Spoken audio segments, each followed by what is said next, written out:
Started shoeing when the guy that I apprenticed with was a really good friend of mine, and he up and moved out west to Oregon and kind of left me to figure out how to run these business. So yeah, it just kind of got thrown into, which was not my plan. The old sink or swim, it works, right? Well, this is my home away from home, my shop.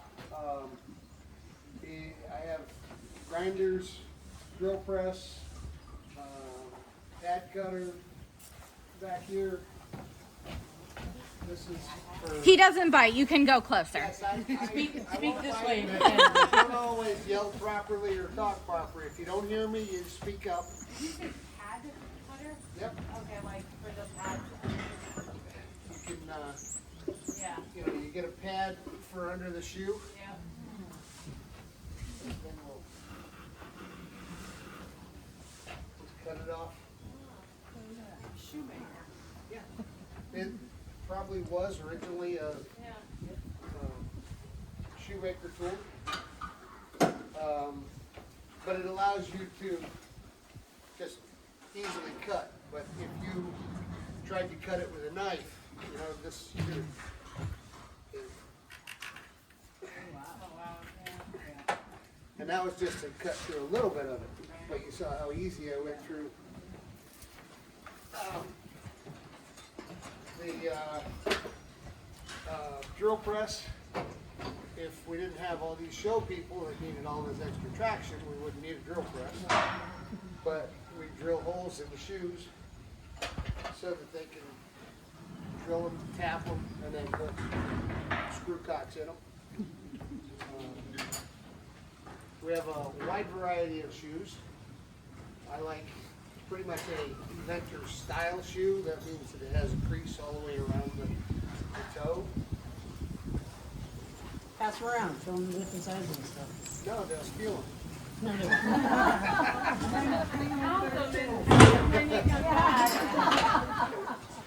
Okay, give them a used one. These are a front shoe and a hind shoe. You can see that you have different patterns. Just pass them around. Careful with it. Probably gonna make your hands black. But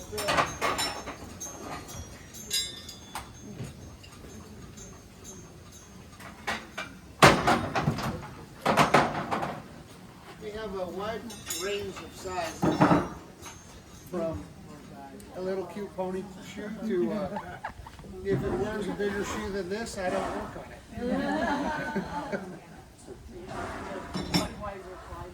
No, no, because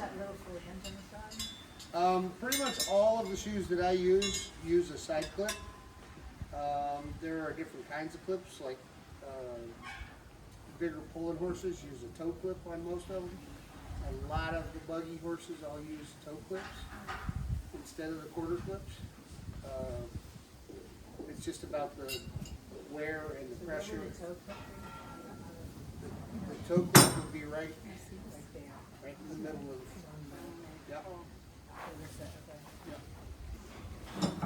And the purpose for the side clips is when the horse plants their foot and then twists, those side clips reinforce your nails tremendously.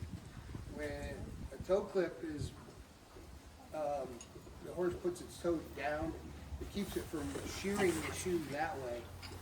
And when they pull, they have, they put a lot more shearing pressure that way on your nails. So it holds the shoe in place much better. Nails are really not all that strong when you're trying to keep them a flat piece of steel on a flat hoof. There's a lot of shear force, and the nails really ain't that strong for that. So those clips help me a lot. Not have to come back and fix it. You ever have a toe clip as well as side clips? I didn't hear you. You ever have toe clips as well as side clips? I can add as many clips to that shoe as you want, as long as I have room to maneuver it around the anvil. You can put it in a specialty place. I can cut these clips off and put new ones, or just pull new ones off of the existing steel. But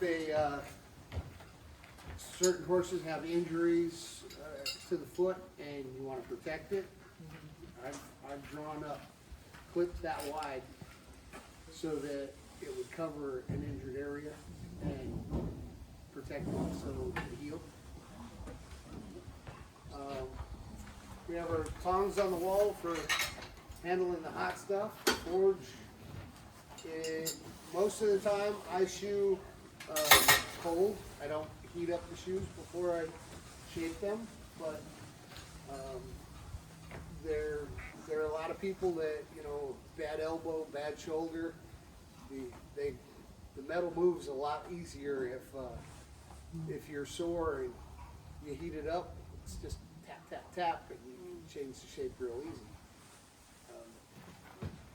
All the tools in here are useful, not necessary. Most of the time, I can take that toolbox right there and go do most of the work that I need to do. It's only when I get fancy stuff that I have to have all of this stuff to, most of the time if the horse is just wearing a pair of shoes, front shoes, I take my motorcycle and hand tools and I'll go put on a pair of front shoes. We don't have to do all this fancy stuff, but it comes in handy if you got a horse that's got therapy feet.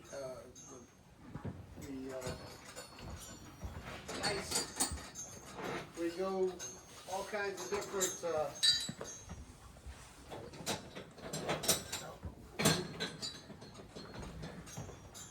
bar shoe versus regular shoe. And this is the ultimate in navicular bar shoe. See how it's got an elevated heel? So when the horse puts its foot down, they have all this movement. They can find a comfortable place to take the pressure off of the navicular bone and the deep flexor tendon. And they kind of get a little comfort there. Kind of like we're fat. Yep, exactly. I have a question. How long do shoes usually last? I expect to get at least 2 settings out of a pair of shoes, unless they're aluminum. These are made out of aluminum, so they wear much faster than the steel. But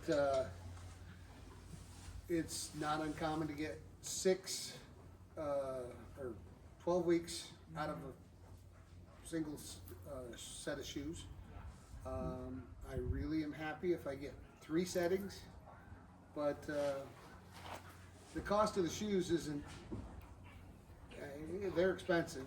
When I started, they were less than $3 a pair for, not these were always expensive. But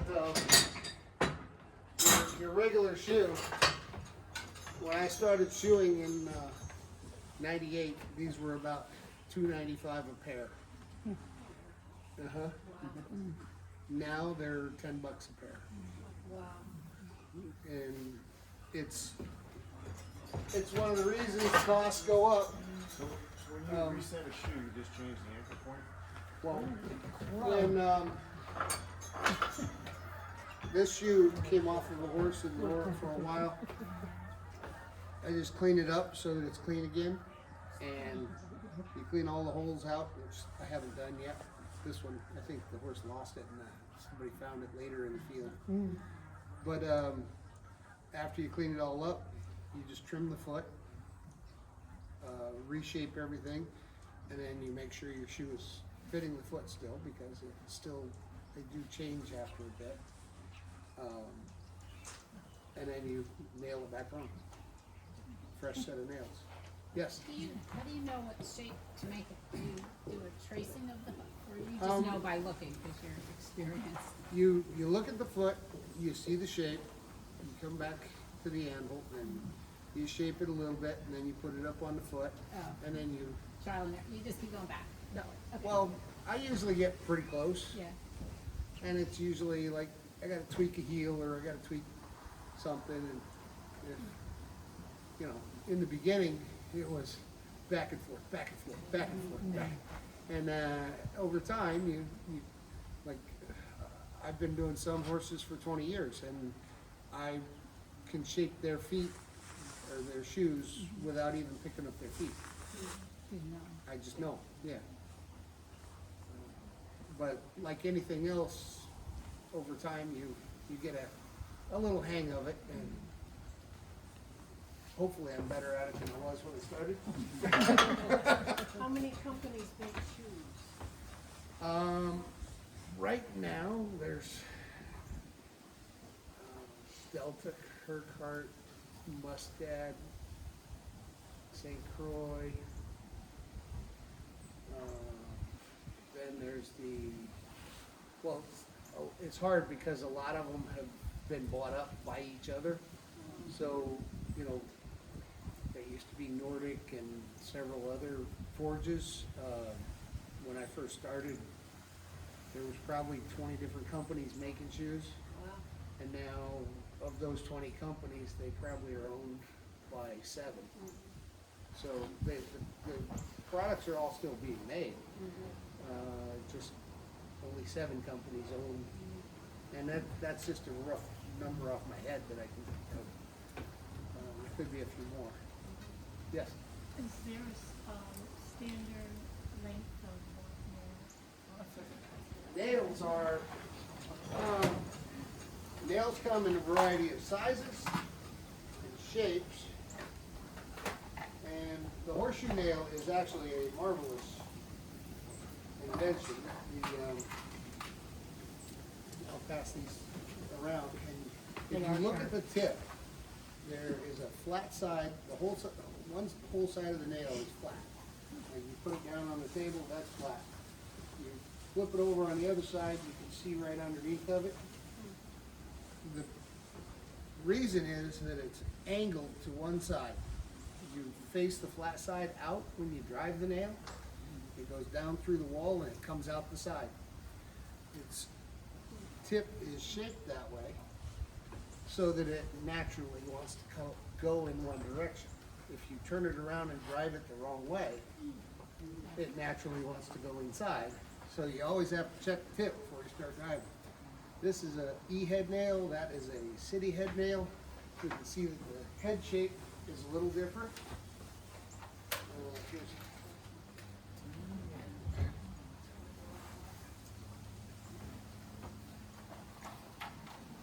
and there are a variety of different sizes,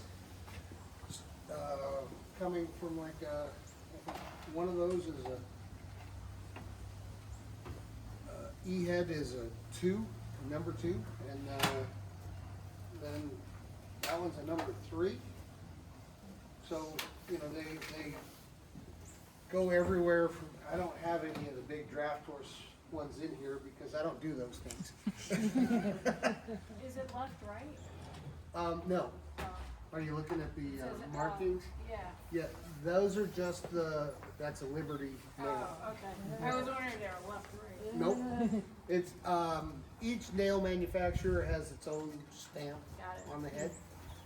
So if my, let's say this is a foot, I don't understand the orientation of a nail. Obviously, coming from the bottom, it Right. would say in and out. Where would it be?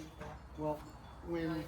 here, Oh, I can just show it better. This is the shoe, oh, okay, there you go. and you point the nail, the flat part would be on the outside, and you drive that up through. And I got a fat finger, so I like my nails to be at least as tall as my finger is wide. And I don't like them to be, 2 fingers. I want them somewhere in between that height, because the higher you drive them, the closer you have a chance to get to sensitive structure. So the height of the nail, I mean, the higher you go on the hoof, the thinner the wall gets. The sensitive structure is there, so you gotta watch, cause everything's about angles in Right, right. horseshoes. You got ground angle, you got the wall angle, you got the nail driving angle, and it's a lot of visual, here. Pass that. Yep. I think it can go that way. Nail angle, so it turns once it starts penetrating? Right, that's why that's what the reason for the angle and the flat side. Yeah. You got the angle to the point, and a lot of times when I start driving the nail, if I don't like it, I'll pull it out, I will bend the tip just a little bit more, so it'll grab better and turn out. Okay. So they'll come out where I want them instead of where they want to follow the grain of the hoof. So that Instead of doing. So you want it to turn when it goes in to get a better anchor? it's not about the anchor, it's about coming out. Ah, We don't want it to stay in the hoof wall for the length of the nail. So you wanna be able to see like Well, the outside? when the nail comes out and we're finished nailing the shoe on, the last part of putting the shoe on is clinching. You bend the nail over so that it creates a hook. The hook is not, the nail going through the wall just flat is not a strong holding point. It'll hold for shearing pretty well, but if you just grab it and pull it without bending that tip over, and a lot of guys don't cut their clinches after when they go to pull the nails off, but this year we had a lot of rain all summer, all winter, never really froze, the feet were just kind of spongy. They're supposed to be hard and strong, but they were so wet, they were spongy. If you didn't cut the clinches, they would just rip the wall through. That's how weak the walls were all this year. Now, right now, it's like driving feet through old oak, or driving nails through old oak, because we've had a month of dry weather, and the horses' feet are finally drying out, and they're just getting strong the way they're supposed to be. But the holding power is the hook, and I have a guy that works with me, and it took quite a bit of convincing to him to start cutting the clinch off so you could pull it, because we use a shoe puller. This goes up in at the horse's foot. This goes underneath the shoe. And then you wiggle it loose, so you pop the nails loose. Well, if you know anything about leverage, I have all this power, and when you're taking this much leverage, this makes you really strong. Well, you're putting tons of pressure onto the hoof of the horse. They actually feel it. If the nails are holding really well, you're applying all that pressure to their feet. So if you cut those clinches, those nails pop loose much easier. And it don't do as much damage to the hoof. Back out real quick.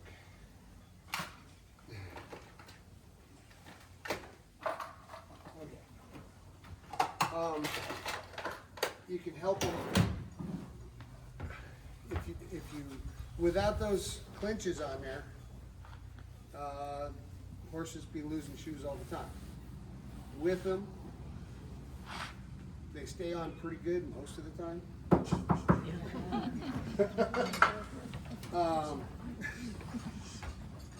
But getting the feet, like, now that the feet have gotten hard and strong, the nail holds much better. So you gotta do everything you can. After you've been doing this 25 years, your hands get pretty tired. So you try and make it easier on myself. Use the tools the way they're supposed to be. And the clinch cutter is just a simple little chisel. You put it under the nail that's bent over, and you use this, and it'll either straighten it out or just shear it right off. Then you can pull the whole thing much easier.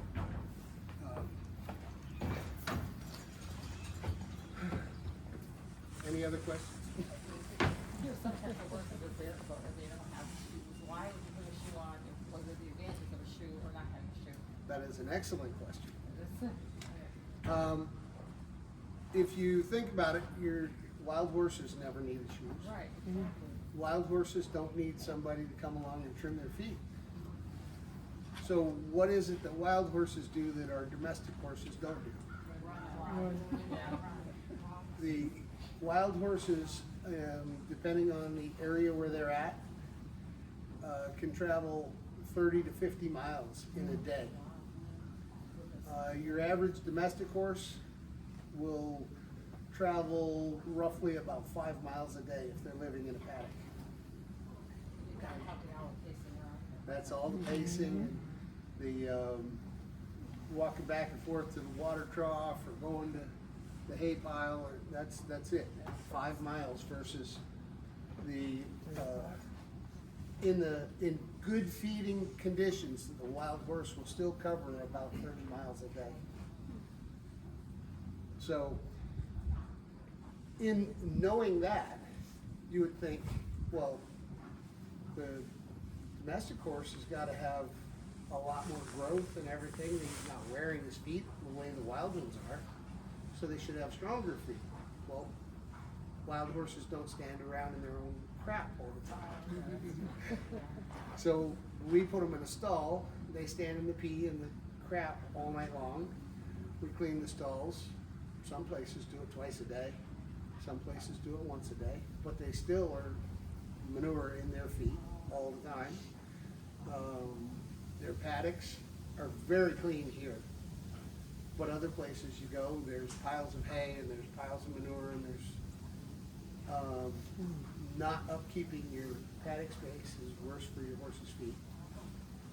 When a horse in the wild will run around and they'll jump over a stream and they'll cross water, whatever they come across, they will take it in stride. We have them doing 5, 6, 7 foot fences and jumping over whatever, and okay, they might do that once a month in the wild, but how many times do you see somebody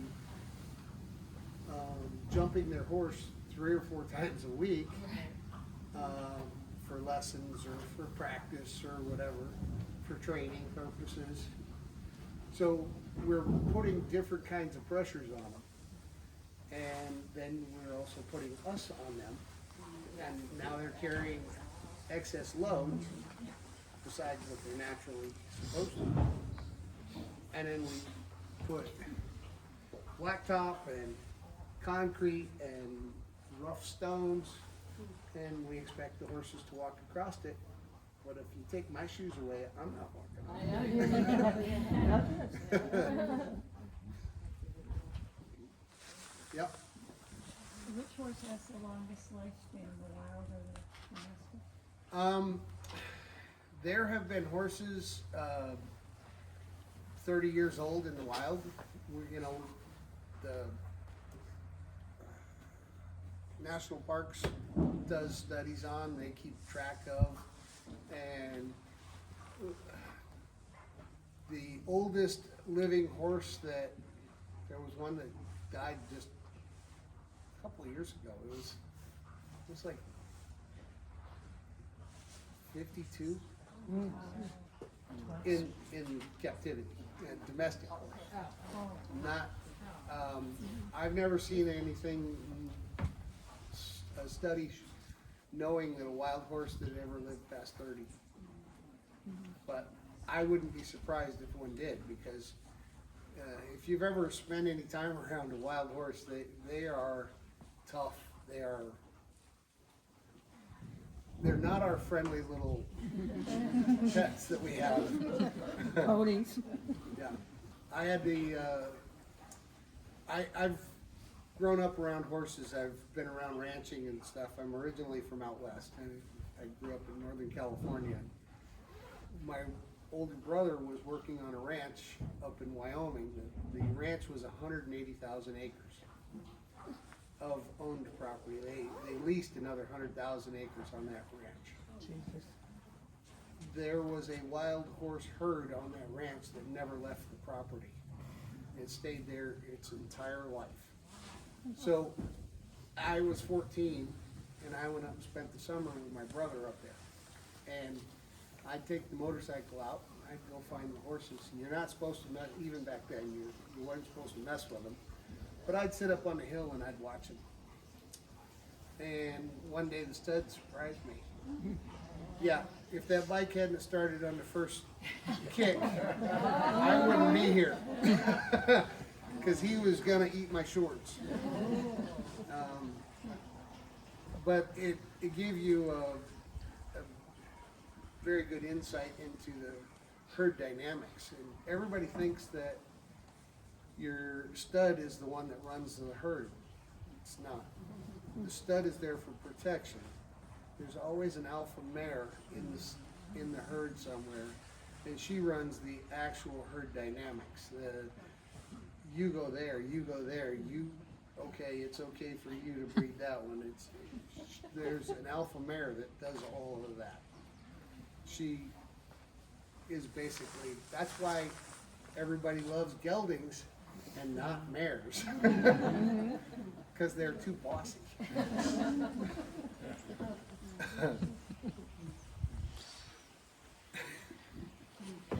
But it was a, yes?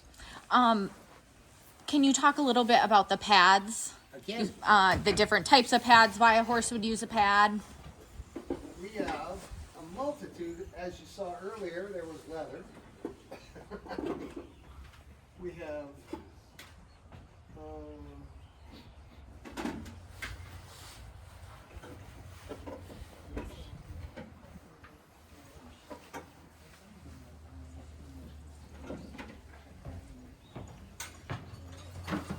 have a whole variety of different things.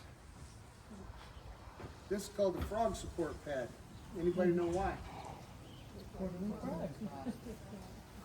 put the foot is this way. Well, the frog sits right above this part. It kind of works as a heart bar shoe. I don't actually have any heart bar shoes in here, but I can give you an idea. A heart bar shoe would have a finger that comes up here and puts pressure onto the frog. For horses that are like laminitis, foundering, they're having coffin rotation and stuff, you put a little pressure under to try to help and support it to keep it from rotating more.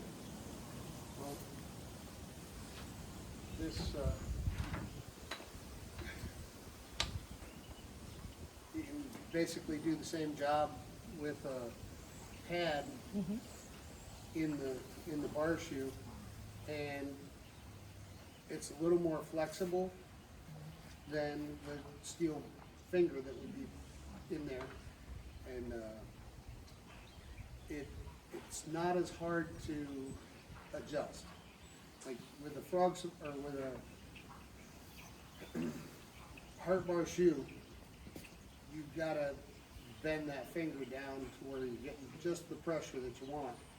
This one, I can put it in there. The horse stands on it comfortably. It's great. If I take it out, I can take that over the grinder. I can take a little off of it, a little less pressure, boom, it's never gonna change. With a metal finger, they could step on a rock run and bend that, and then add more pressure and make themselves sore and mess it up all the way around. This, it'll take that pressure, but as soon as it goes away, it goes back, conforms to where it was, so it don't change that much. So. Leather pad, plastic pad. These are basically for cushion. Some horses get tender-footed, like you would if you took your shoes off and tried running around on these hard surfaces. At least I would. Some of you guys have tough feet. I don't know. But these are pretty much just for shock control and add a little bit of a barrier between the surface the horse is walking on and their foot.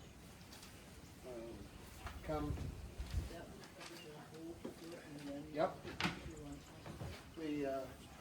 The shoe would, this would be cut to shape. The shoe would be made to shape. This would be cut to the shape and put right on top of this, and then this, the horse's hoof would go on top of it. But I haven't cut it to shape so it don't fit. So that gets nailed as well. Yep, nails go right through the pad. I've actually had a horse pull the pad out while the shoe was still nailed to its foot, and I can't figure out how he did it. And that's where your pad cutter comes in really nice, because it Oh, will yeah. go right around the perimeter of the shoe When versus having to cut all the way around. I use a pair of nippers when I cut the shape for the clips to go through. And then I put this down on it, and once I got it put together to where it fits up close, flip it over, go over to the pad cutter, and just go right around it. And it's a quick, it saves me time, saves a lot of wear and tear on my hands, grip strength. What's the percentage of the shoe and down have to have a pad for the shoe? I probably have maybe 15%. Okay, 15 of a pad. And it also probably helps to like keep the debris out too, right, which is nice, especially if you have an infection or something. Or is that not so nice? We actually have hospital plates Oh, that are usually metal, and they're designed with the hole cut in the middle, and you can bolt the plate on, so you put your packing in, you dress it, however and then you just screw that back in place. Those are usually only used for like long-term projects that are going to take lots of bandage changes and stuff. It's not for like your horse gets thrush or your horse gets an abscess, because those should take care of themselves in a couple of weeks with only a couple of bandage changes. But if you had a puncture wound that went up and hit the coffin bone, those are long-term infections that they, like when I first started, we worked on a horse that was, the owner had turned down $250,000 for this horse at a show down in Florida. And the horse came home, and one of the horses in the paddock next to him had kicked down a fence rail, and then he stepped on the board, and it hit the coffin bone. A year later, we were still working on that infection, and he lived in a hospital plate for about a year and a half, and he never did come down. Yeah. There was that much damage done to his coffin bone. Yeah. If a hoof is found, why wouldn't you want to have a pad on it, put it on and always have a pad on it? Cost. How more. expensive are pads? Well, about 35 for a pair, Okay, because of the time to cut them, shake them, keep the stocking on the shelf. Yeah, they're not cheap. okay. But most of the time, I like people to be able to see their feet. I like it when they have a full pad on like this. It covers the whole thing. You can't see if there's a problem in there. You can't see if it got debris underneath of it. And I prefer them to be able to be seen, so that you can visually check if your hoof is still healthy and stuff. Sometimes I pull a shoe off with a pad on it that you can't see, and there's big old thrush and all kinds of gunk under there. Then we gotta doctor it up before we put it back together again. But believe it or not, most of the time, it's the horses without the pads and with open shoes that have thrush and problems like that. You'd think that all the stuff that could get trapped under here, it would make it a lot worse, but it don't usually. Don't know why. So there's some characteristics to an unhealthy hoof. Like we pick feet here before and after all the time. You know, sometimes the hooks are chipped, but you know the frogs are a little bit maybe chewed up. But like, Right. when is it? Well, When is it bad? your frog is basically like a big callus. You get calluses on your hands from shoveling or working or whatever. And when the frog is tough and hard, it's doing its job. When it's soft and spongy and falling apart, then it's the frog is actually shed by the horse between 1 and 2 times a year. So they will grow a whole new frog. Based on environment, the horse themselves, and everything else, it determines if they shed just once over the summer or they shed spring and fall. Like I think it has more to do if they're getting plenty of excess nutrients and stuff, they will grow more frog and they'll shed it more often. But the ones that are just shedding once a year, they usually wind up starting to crack, and you think, oh my God, it's falling apart. Well, it is. It's coming off. But then they can get, if it don't come off quick enough, they can get some thrust that starts in those cracks, and thrust likes a, gotta get the word right, anaerobic environment, no air. Once it gets a pocket in there that it's living and loving it, then it can, in 2 or 3 weeks, it can eat up a frog. It don't take it long once it gets going in conditions that it likes. Our job is to make those conditions So can you tell within that time period if we're looking at it or not? usually when you're picking, thrush has a very distinct odor. It's not like the horse manure smell. Yeah, it's definitely a funk. But there's also, the horse is in wet conditions. It can their feet can almost smell like sewer because of what they're standing in, the mud. It's not mud. It's crap usually. And like anything else, if you understand urine and manure, the acid is not good. You don't want to have live tissue in acid all the time, so it'll start decaying the hoof itself. You had So how can you tell if there's something wrong with the well, basically the frog and the sole and everything should be fairly consistent. The hoof, the sole area of the bottom of the foot should be like a little flaky. There's when I take my hoof pick and I grind across it, you guys don't use a hoof pick like mine, but I get right down into all the crevices and everywhere you can get. But when I scrape across it, it should be just kind of a little like white flaky coming off. That's all healthy. That's doing it, that's the sole doing its job. The frog should be fairly uniform and not have a bunch of raggedy pieces coming off of it. When I'm done trimming it, it's nice and flat and clean. And when you come back 6 weeks later, it's usually got pieces hanging off. It's growing and changing. They'll catch it on a rock and peel a piece loose.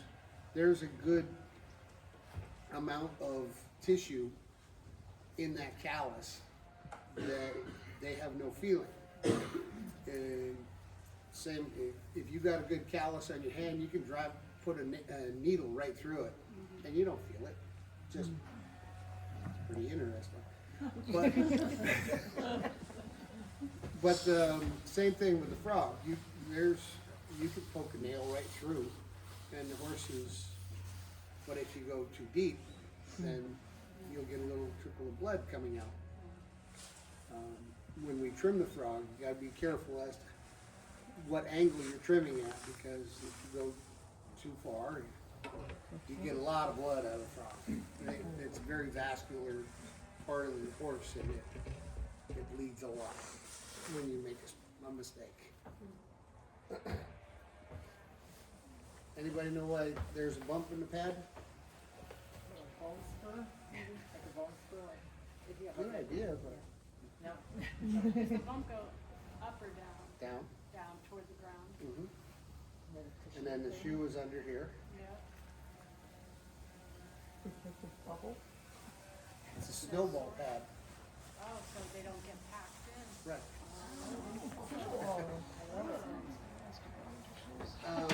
Yeah, that,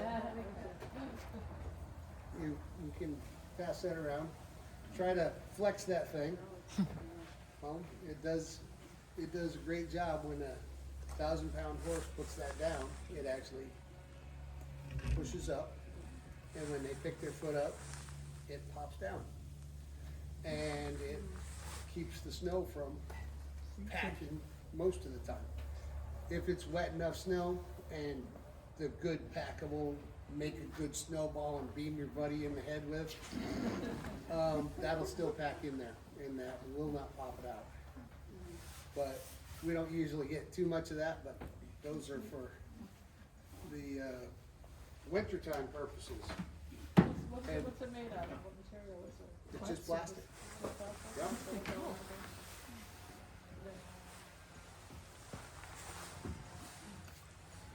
I know that one's pink. Girls only. Last year, Castle Pads did a promotional breast cancer awareness thing, and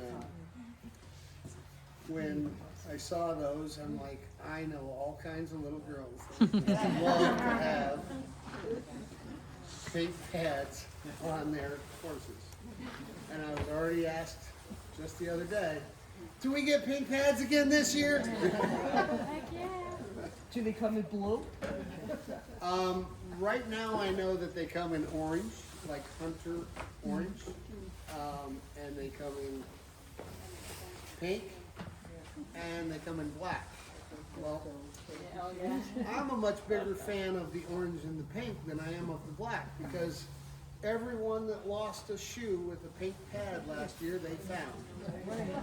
Most of the ones with the black pads, they don't find.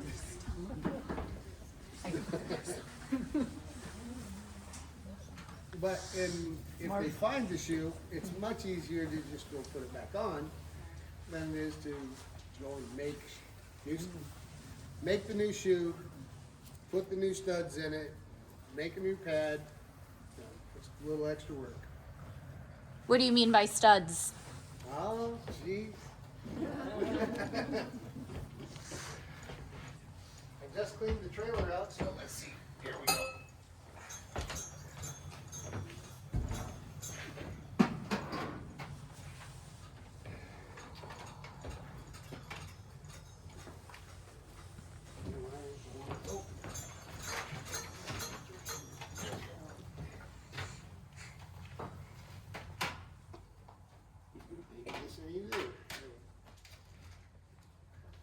these little guys.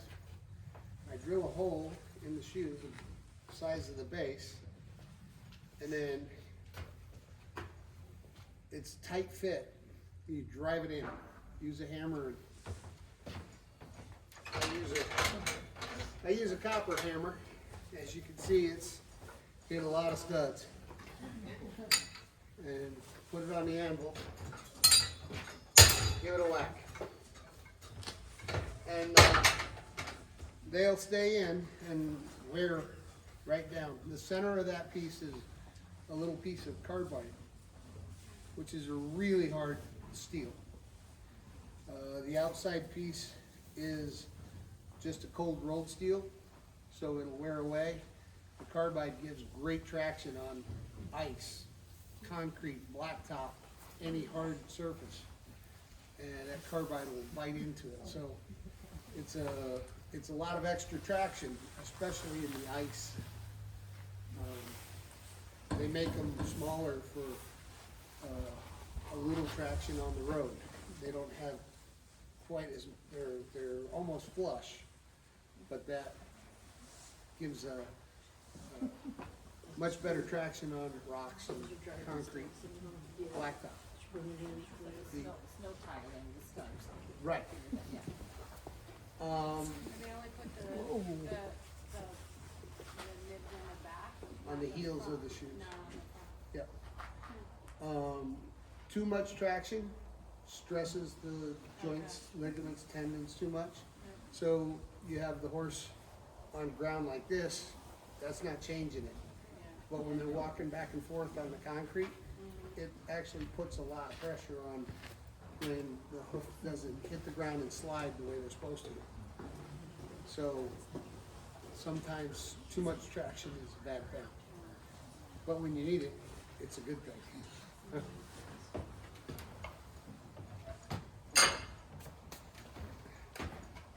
Thank you.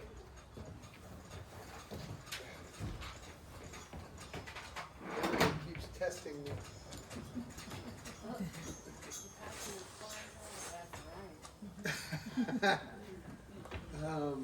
What about, do you always put four shoes on? I mean, sometimes you'll see a horse with 2 shoes. It basically comes down to stress of what the horse needs. Your horse carries about 60% of its body weight on its front legs. When you put a rider on the horse, about 75% of that rider's weight and your saddle weight and everything is actually transported to the front of your horse. So most of the weight of the rider, saddle, everything is getting carried on the front of the horse. So a lot of horses can easily go barefooted behind where they can't necessarily stand up to it with their front feet. And I personally would love it if all of my horses were barefooted and I never had to put a shoe on. But I am also a realist and I know that my job is protecting their feet. You can't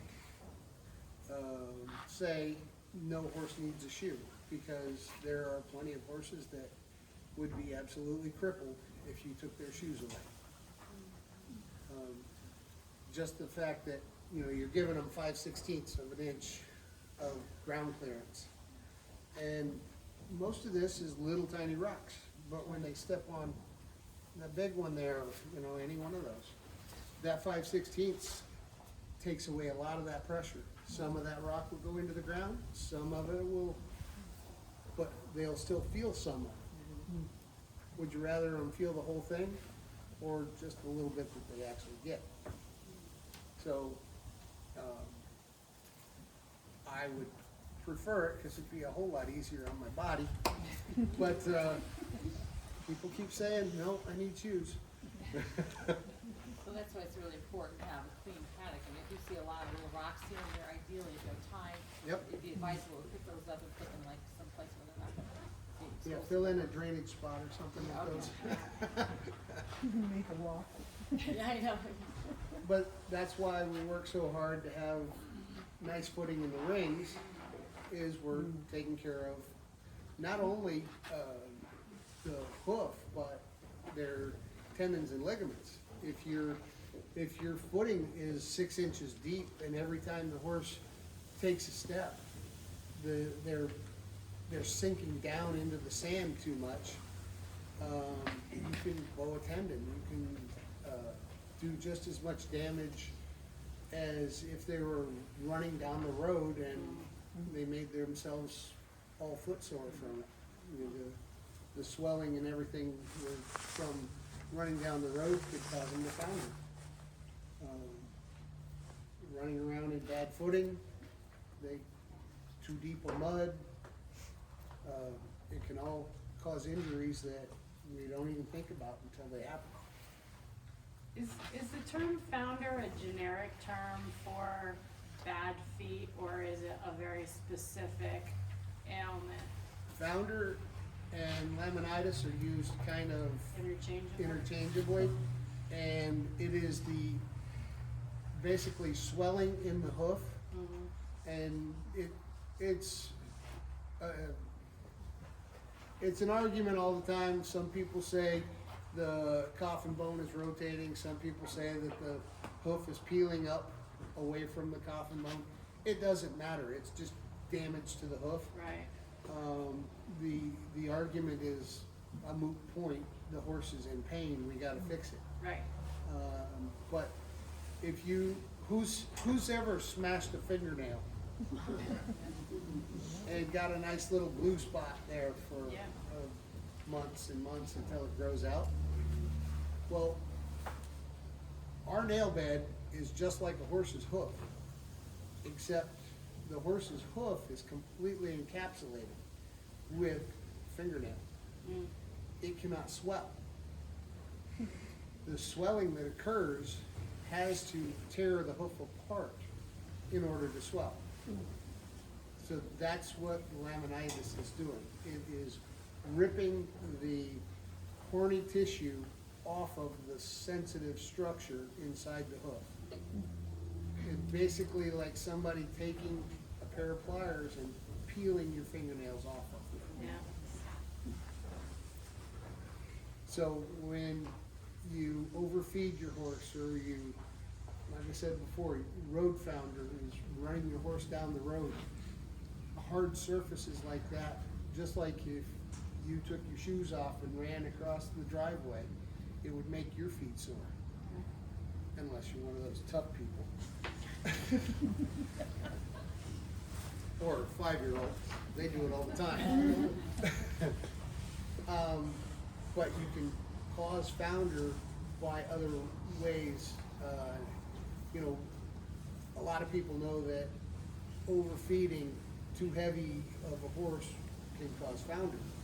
Well, any kind of injury to the foot can cause a founder, because if the trauma is bad enough and it starts to swell, it'll start pulling itself apart.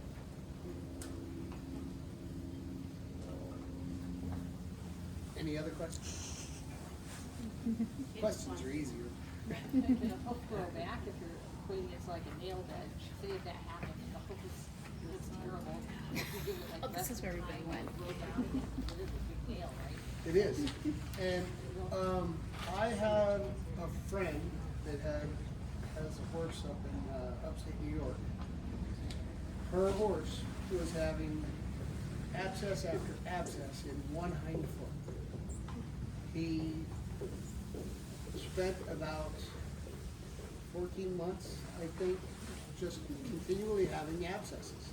And they couldn't figure out why it was abscessing. Like, it wasn't abscessing from a nail or too short, or he just kept having these abscesses. And one day she sees him out. The farrier had been there a couple days before. It wasn't me. Farrier was there a few days before, and she sees him limping out in the paddock, so she goes out to see. She thought he pulled the shoe. Well, between getting to him, she finds the shoe. And she's like, "Oh, here's the shoe, son of a bitch. I'm not gonna call a farrier." Well, as she's continuing to walk to him, a about 10 feet away, she found the entire hoof capsule. The frog, the sole, the entire hoof capsule came off. It was undermined enough from all those abscesses that there was only about a 2-inch patch in front of the hoof in the toe that was still attached to sensitive structure. Well, when he pulled that shoe off, he ripped that last little bit of sensitive structure, but it saved his life having had all those abscesses, because underneath had already started healing and started growing.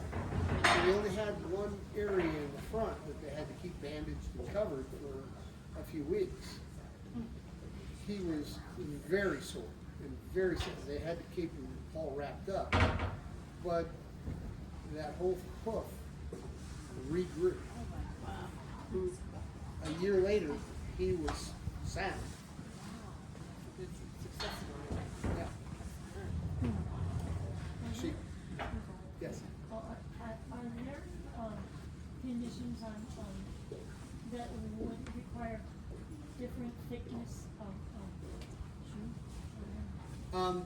There are. As most of my stock is for horses that are athletic. They're doing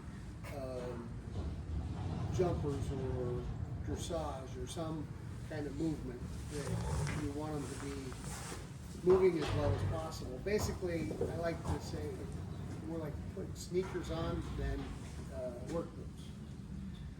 The bigger the horse, more steel you need, because the steel has to stand up to the pressure of the horse. Like we're pulling Mose out here.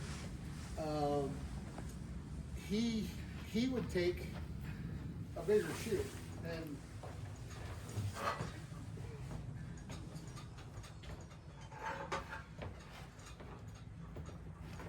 these shoes, you can see they're different thicknesses. This one's actually a smaller shoe than this one, but the width and everything else on these,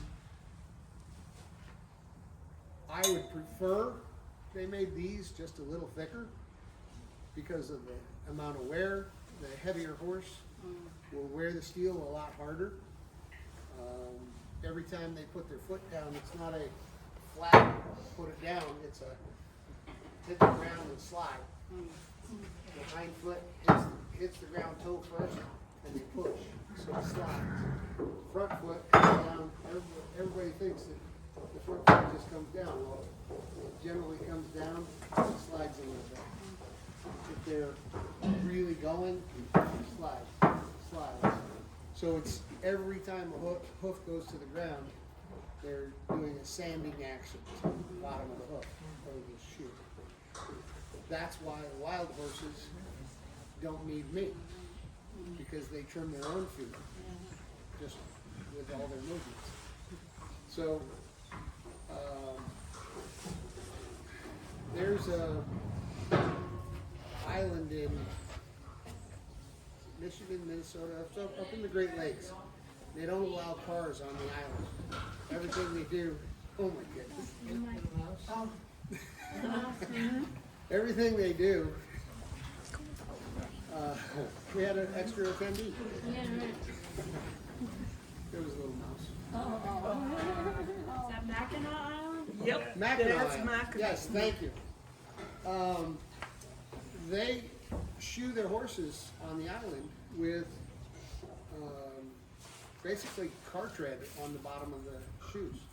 The rubber, the shoe is encased in rubber. And I have a shoe that is. 1 second.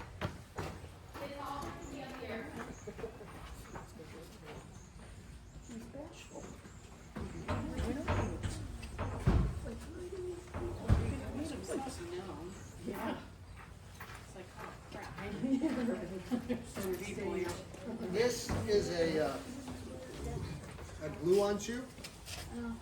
We put glue on the inside here, and then after we've shaped it to the hoof, we just put glue in here, and you stick it on, and you wrap it with saran wrap until the glue sets. Usually, it's fast set epoxy, 2 parts. You mix them together, you mix it up, slather it in there, stick it on the horse. In about 3 to 5 minutes, it starts getting nice and warm. Makes its own little chemical reaction and glues right on. Well, deep down inside, this has got an actual aluminum shoe within the rubber. The ones that they use on the big draft horses on Mackinac Island don't have the cuff. They're actually all rubber with the nails, whole creases and everything are in them. And they nail them on. The one benefit to that is that the rubber shoe doesn't chew up the road, so they don't have as much maintenance in town. But all that rubber underneath the horses helps to not transfer all that shock up into the horses. So when their feet come down, it's a little more cushioned, even though this is hard rubber, but it's better than steel on asphalt.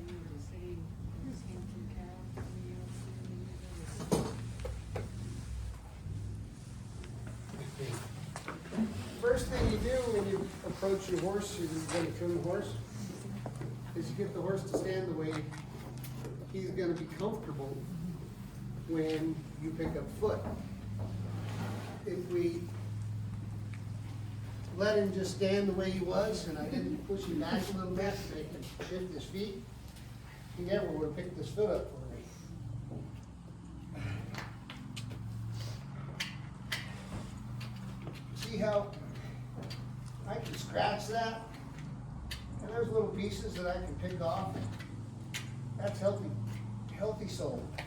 That's doing what it's supposed to do. Protecting the bottom of the bone.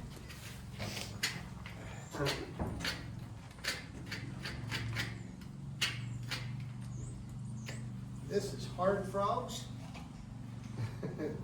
Most of the time I just trim these with a knife, but when they get this hard, we change tools, because I'm not that strong. There's places that you can get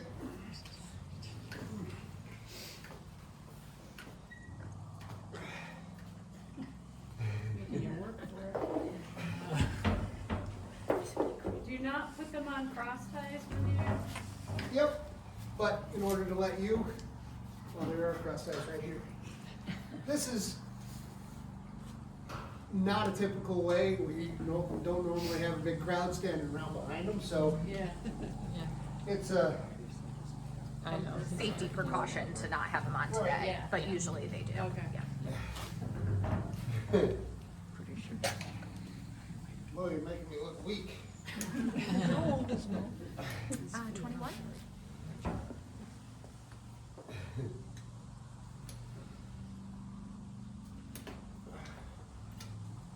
I should say hi. Yes. I've been looking for feet to be like this for a year and a half. Right. I hate it when they're like this, but I love it for the horse, Right.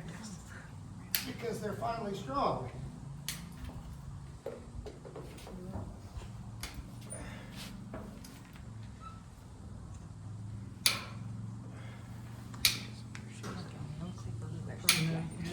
When we have barefooted horses, unless their feet are really getting long, I try not to take any excess off of the sole for the purpose, that is their ground support. If they don't have enough cushion between, okay, that whole hoof is only that tall. Yeah. The coffin bone inside that hoof is that tall. So you have a little bit on top and you got a little bit on the bottom. There's not much between the bottom of that coffin bone and the ground. the more you take off of that, the less chance he has to have cushion when he steps on that big rock out there. That was the mouse, Emily. And he ran into the side of her foot. Came back again? It's like, He's a friendly little guy. I'm surprised that my wife didn't leave. did earlier. You missed it. I saw it.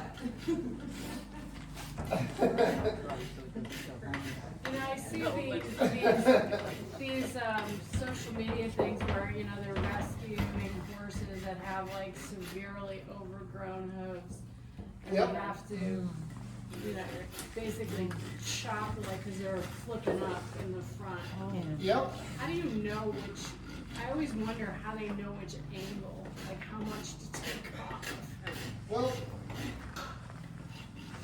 when the foot is overgrown that way, Yeah, you want to basically just get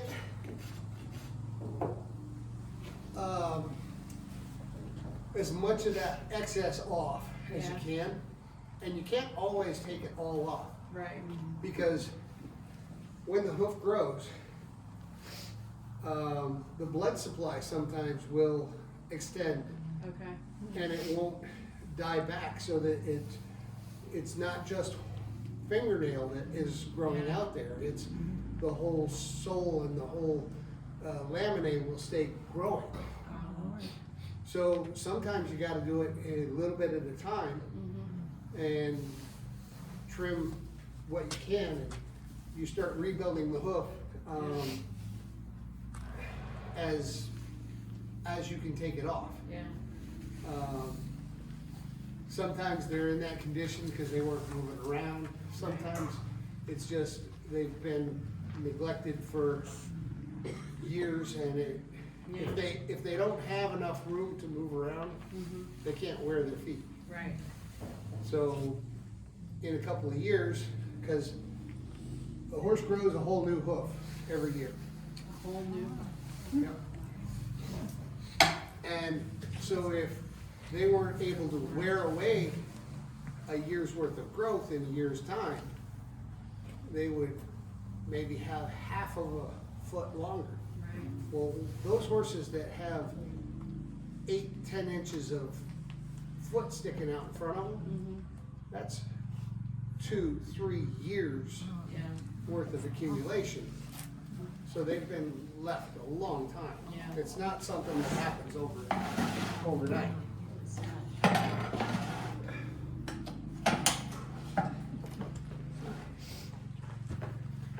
Another hard, nice foot. Can you talk about the tools that you're using as you go along? Well, I already talked about my hook Right. bit. This started out as one of these. Oh, wow. When it gets, when the knife gets wore down, and they start out at about half an inch thick, but when it gets wore down to where it's a quarter inch or less, they start flexing too much, and I can't use them anymore. So I take them over there to that grinder, and I reshape them, and I make them into a hook bit.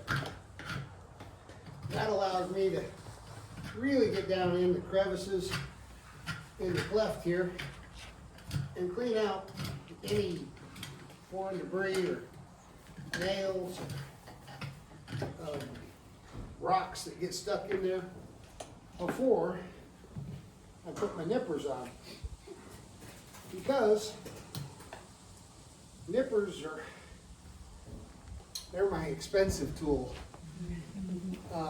They're, I know. Less talking. Less talking, more work. He's looking back at, you know. The nippers are, what is that, manure? no, this is air guts. You have chestnuts Yeah. up here and ergots down here. And on draft style horses, they grow this a lot more often, or it has to be trimmed more than on your regular saddle horses, even though Mo's just a saddle horse. It's another toe. Oh, It's- that's it? Yeah. Oh. It's the leftovers from when they were three-toed critters. That was the nail and that was the nail. And now they just got one nail and a remnant. Yeah, yeah, like the right of the middle, yeah, the middle finger.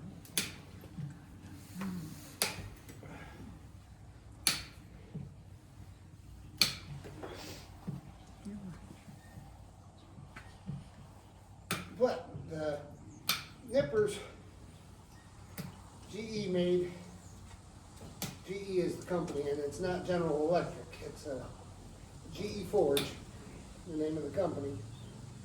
They make the best pair of nippers on the market, in my opinion. They last, they stay sharp, they got a good heat treat, they use good steel. The pin lasts a long time, the pivot point, and you saw how we just went through that, but When they get that hard, would you ever, do farriers ever consider grinding? yeah. I didn't hear you. When they get that hard, do you ever use like a little grinder, like, you know? Some guys do. people? Yeah, I have never used a grinder. They use drum sanders to sand the outside of the hoof and polish it up and make it all pretty and everything. yeah. But some horses don't like the sound of electric motors. Yeah, yeah.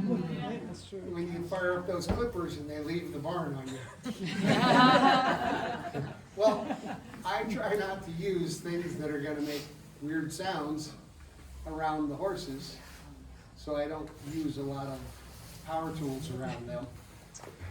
Is that a grain that makes it Well, come off so even? Is that the blade? the, come off so evenly. Yes, it to come off pretty evenly. Well, when I go around, it's because I'm setting nippers. Yeah.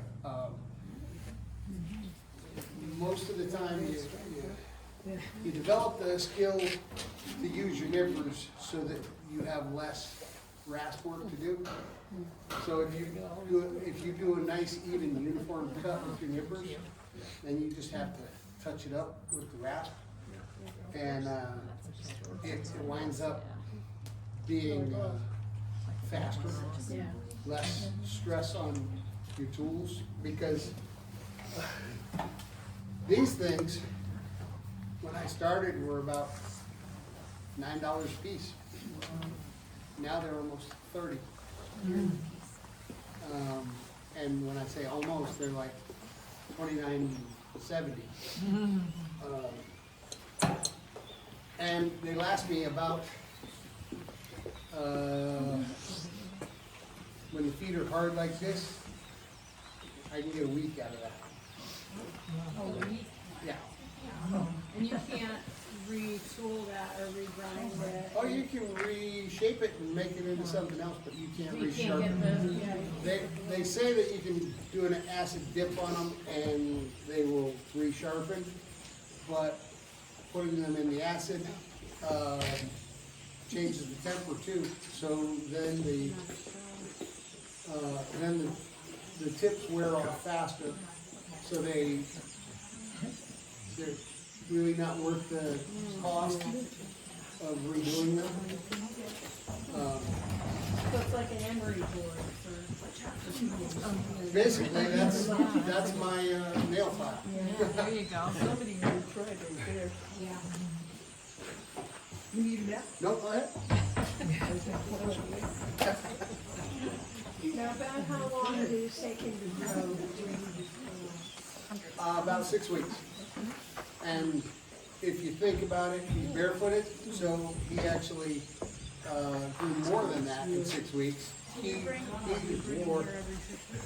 Oh, when you get it in the middle there, it don't close anymore.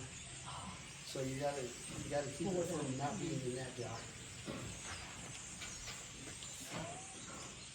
Right there, go ahead, squeeze it. Oh, what a difference. Like a piece of gum at that point. Oh my God. And that's when they're hard. Now, everybody was cheating kind of, because if you cut it across the grain, Yeah. squeeze. Oh my. Now you feel like you're breaking the pliers. No, keep going, hit it go. Click, you hear that click? Yeah. Yeah, that's when it went through. It actually isn't metal on metal. There's a gap in between the teeth. The click is just, it's actually the hook giving. Click. How often do you have to sharpen your nippers and your hoof knife? My hoof knife gets sharpened daily. Sometimes, once a horse. The nippers usually go, sometimes I can go a week without touching them, but it's like a good knife. A good knife holds a good edge, but you don't want to use the good knife until it's dull. You want to use it until it's just not as sharp as it was. And then you couple of swipes with the steel, and that knife is right back to sharp. I use just a tiny little file to sharpen those, and if I take more than 3 swipes, I waited way too long to sharpen my nippers. If you keep them touched up, you're not really taking any material off. I actually have the original pair of nippers that I first bought 25 years ago. They've been sent back to the factory and retooled because when their feet are as hard as his are, I put a lot of pressure on these handles, and it will actually close them up. And when they get to the point where they're too small, I send them back, and the pivot pin in the middle will also start getting a little wear. So then you don't have as good a control, the jaws won't close properly and everything. So I send them back to GE, and they will reshape the handles and bring them back to where they're supposed to be. They will put a new pin in it, and they'll heat treat the whole thing all over again, re-temper it, reheat it, so that it's just like a brand new pair. And they'll do all that work for half the cost of a new pair. So my original set, I think, has been rebuilt 3 times. And without those, I quit.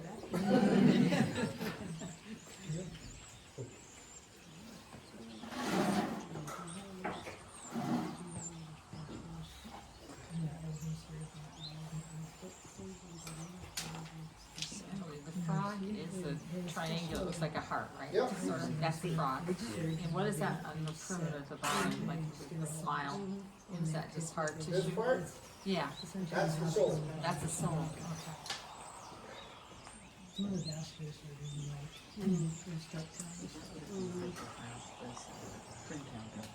See, somebody was asking about soul, or the frog condition and everything earlier. And right here, you can see this is a little crummy looking, but there's nothing wrong with this. This is just it flaking away the way it's supposed to. And it's all really hard because it's dry right now. But if it was wet, I'd just be able to peel that right off. Where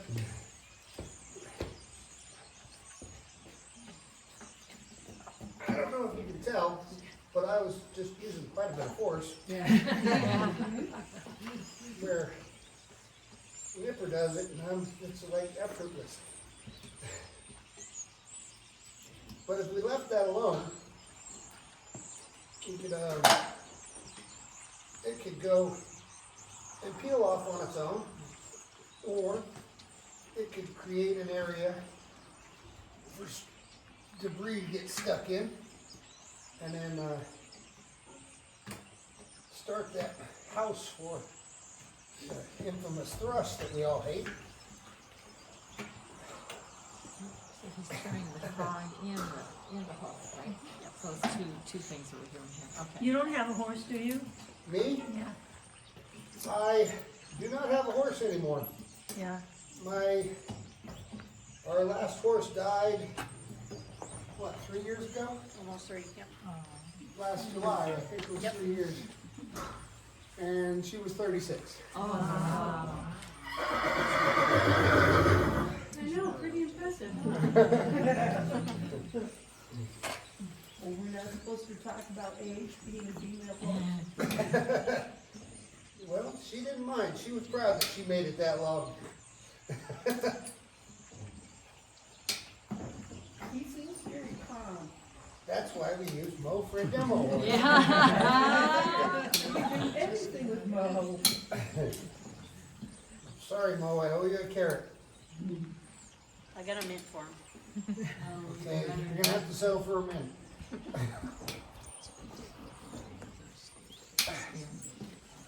If you notice that when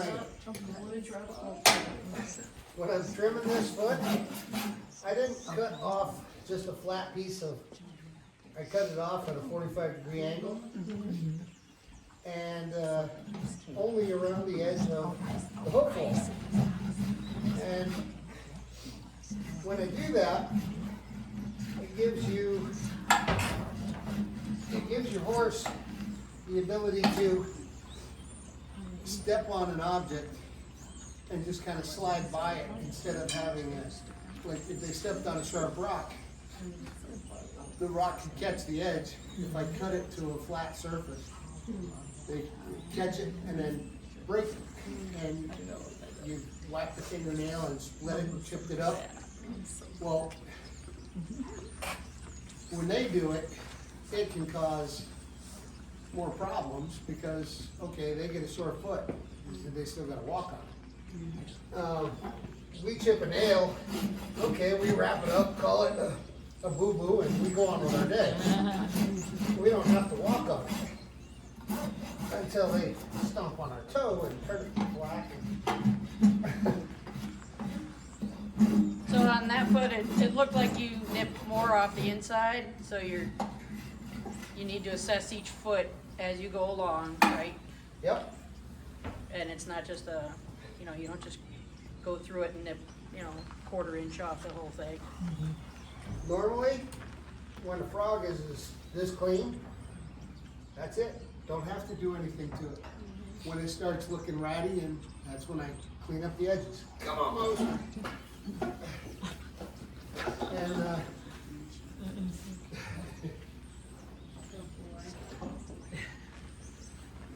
one more foot of that.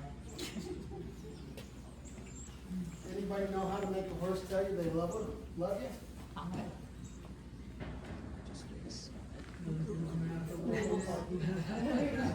If you can see Mo's face. Yeah. That's a sweet spot there. I like that. Oh, look at the lip. Yeah. Hey, turn around, let Mo chew on your back. I didn't do that before.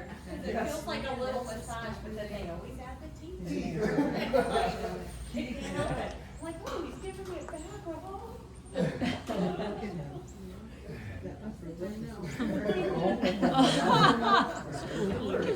Yeah.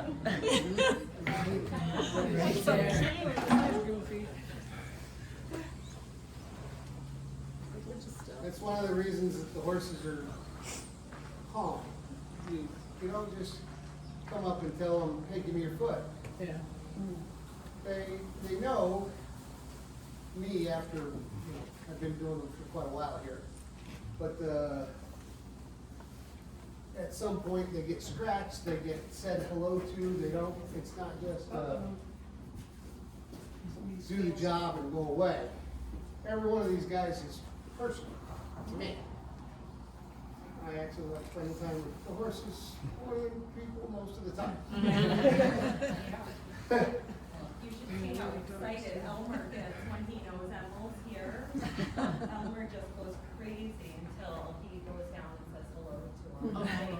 He's, They know who he is. that's because Elmer has trained me to give him treats. Crazy.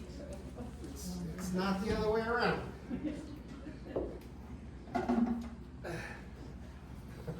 Is it a lot more difficult to do a mule, like when you're doing his hooves? Well, the difficult part was that he was a baby when he came here. And, he really didn't know anything, so training a mule is not like training a horse. No. And yes, Elmer was, it took us a little while to get Elmer to put up with us. But it was never a majorly bad, it was just, he's like, no, I don't know what you want. Oh. And once we started communicating with the mule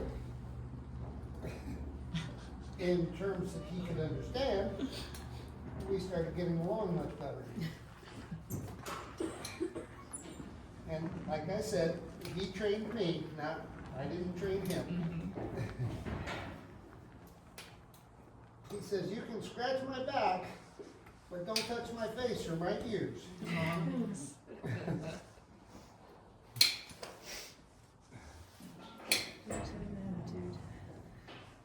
For as many horses as you do, it's amazing to me that you know the personality so well and you remember. Well, if you are the person that owns the horse, Yeah.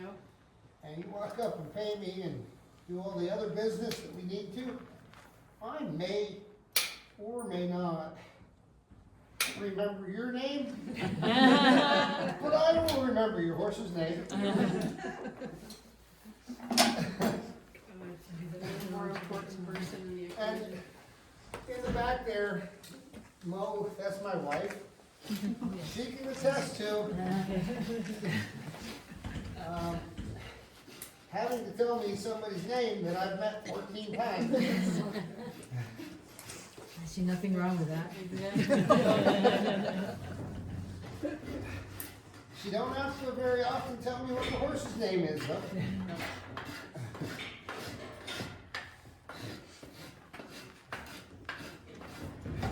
What I've always found fascinating too, if a customer calls, they'll, say your horse is off on a certain foot, and he'll be like, it's the front right, right?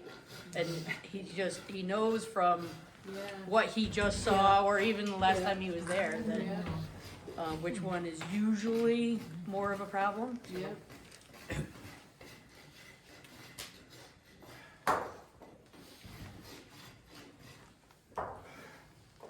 Good job, Rose. Oh, good boy. I'll tell you a little secret. Most of the time, when I stand up and I scratch their backs, it's because mine says, I need a rest.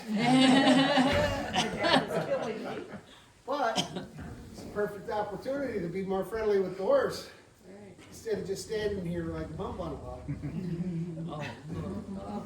Mo enjoys it. You can try to. Yeah. And I like it when Mo don't beat me up. Do you want a treat for him? Everybody look away. Nobody's gonna see this. Oh, text me. Oh, yeah.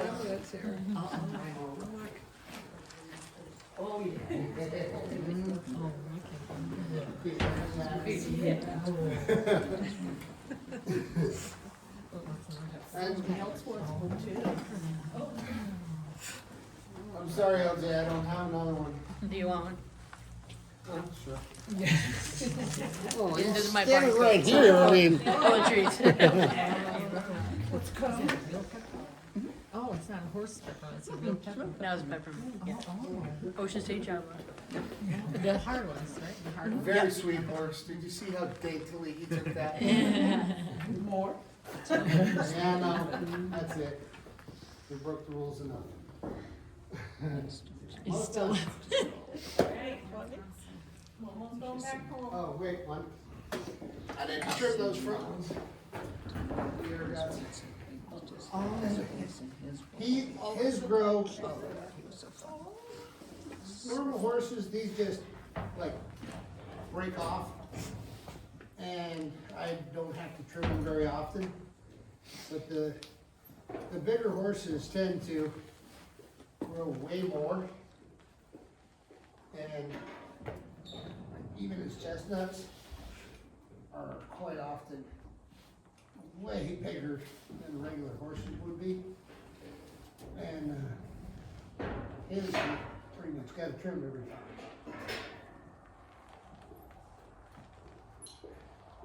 What purpose do chestnuts serve? Like, why are they there? Or why were they there? They were the other, remember the Eohippus was a three-toed horse?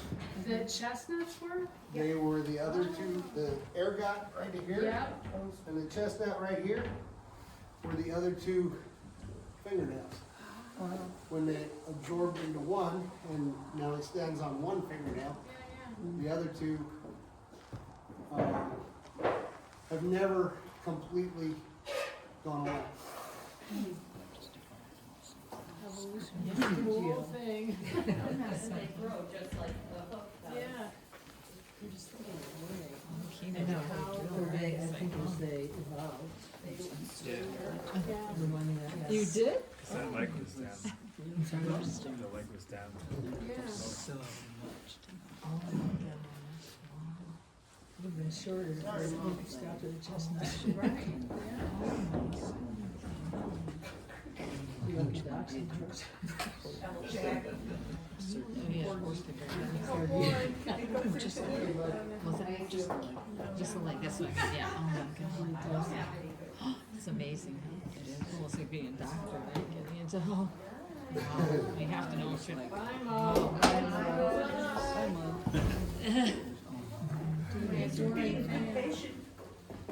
He's a good demo pony. He is a good horse. Oh. Any other questions? No, this is We're fabulous. just trying to run Emily out of memory on her phone. I know, I'm shocked, still going. So you learned from experience from someone else. Did you Yep. have to go to any kind of like classes? I have gone to many a seminar, but learned from basically Don Shepard, Bruce Chappell, Carneal Brumbach were my three mentors in this industry. Still have several farriers that I will talk to if I have a problem. If I see something that I've never seen before, I call somebody that's got 45 years, not 25 years. Maybe they've seen it. When I started shoeing, there was a lot of farriers in the industry that didn't want to take an apprentice because they were training their competition. They didn't want to take an apprentice because you're having to depend on, once you take on an apprentice, you have to take on enough work to keep him working with you all the time. Like, I can keep my days without an apprentice, but as soon as I get a helper, I need to make my day a little bigger Right. to make it worth paying him. When you have those days when he's supposed to be there and you have all that work lined up, then all of a sudden he don't show up. I still have to do all that work. Right. So, yeah, it makes it hard to decide to help somebody else to take on this. I've had 3 guys that has worked with me over the years. Chris is a farrier on his own now. Sean's out in California. He lives in Southern California. He's been shoeing for at least 10 years now. And Fred works with me still. He's got his own customers, but he comes most of the time when he's supposed to.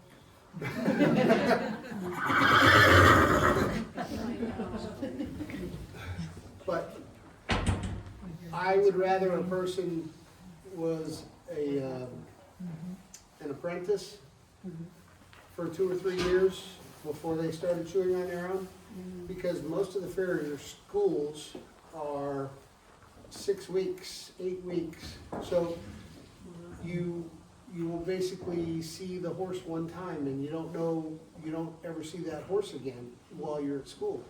So you don't know if you did a good job or a bad job, because you don't get to assess your work and see it again. So I personally think that the farrier schools should be at least 2 to 3 cycles.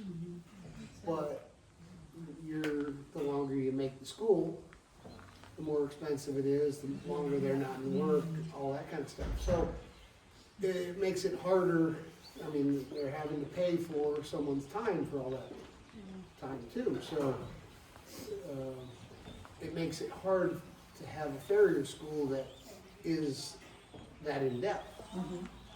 But there's plenty of them out there that are a year long.